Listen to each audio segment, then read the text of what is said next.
ગૌશાળા બનાવી રહ્યા છે, ધીરે ધીરે ફંડ ઘટી રહ્યું છે અને સેવિંગ્સ પણ પતતી જાય છે, ખૂટતી જાય છે. પણ એવું કહેવાય ને કે દ્વારકાધીશની કૃપા હોય, ઠાકરના કામ કરતા હોય એટલે દ્વારકાધીશ ક્યારે પણ અટકવા નથી દેતા.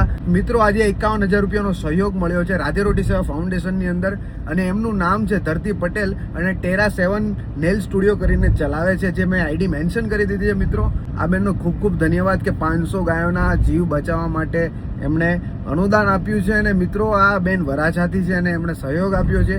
ખાસ કરીને એમની પાસે નેલ્સ કરાવવા જજો. જો આમનું મોટો એટલો ઉદાર જીવ હોય તો આપણે માની શકીએ કે એમનું કામ પણ કેટલું જોરદાર હશે. તો આવો મિત્રો, હું તમને બીજી વાત કરું. મેં કીધું હતું એ રીતે કે આ બાજુ ગમાણ રહેશે ને આ બાજુ આપણે બેસવાનો ઓટલો બનાવીશું કે લોકો ત્યાં બેસી શકે અને કદાચ ટબ પણ લાવે તો આ જગ્યા પર મૂકી શકે. તમે જોઈ શકો છો કેટલી લાંબી ગમાણ છે અને છેલ્લે એક રસ્તો પણ બનાવી રહ્યા છીએ. પાછળના જે પતરા છે તમે જોયા હતા કે વિડીયોમાં ભાઈ તૂટેલા હતા, પણ આપણે પહેલેથી લઈને છેલ્લે સુધી વિચાર આવ્યો કે બધા એક સરખા પતરા લાગવા જોઈએ.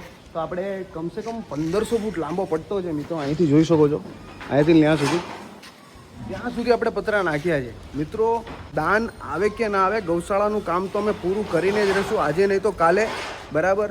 પણ 1 મહિનો નહીં તો 2 મહિના, પણ આ 500 ગૌવંશના જીવો અમે બચાવીને રહીશું. અમારી ગૌશાળાનું સ્ટ્રક્ચર એવું છે કે અહીંયા છે વાછરડાનો વોર્ડ છે. આ વાછરડાનો વોર્ડ છે, અહીંયા કમસે કમ 50 વાછરડાઓ શાંતિથી રહી શકશે. એનો ખોરાક એનો પર્સનલ મળશે, દાણ છે.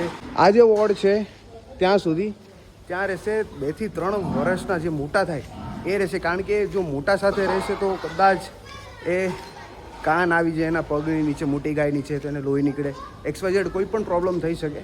તો એને ખાતા પણ ના ફાવે, મોટી ગાયથી એને ડર લાગે. અને આ બાજુ જે છે, બરાબર, ત્યાં આપણે કમસે કમ 100 થી 150 ગાયો આવી જાય, જે મોટી હોય, એજેડ હોય. અને છેલ્લે આપણે બનાવીએ છીએ નંદીશાળા. તો 4 ડિવિઝન આપણે બનાવ્યા છે પ્રોપર રીતે ને એનું જલ્દીથી જલ્દી કામ આપણે પૂરું કરીશું. તમને મિત્રો એવું થાય છે કે મારે 500 ગાયોના જીવ બચાવવામાં મદદરૂપ થવું છે, તો તમે નીચે નંબર આપ્યો છે, કોન્ટેક કરી શકો છો. અને જે લોકો સહયોગ નથી કરી શકતા તો એ લોકો શેર કરીને સહયોગ કરી શકે છે.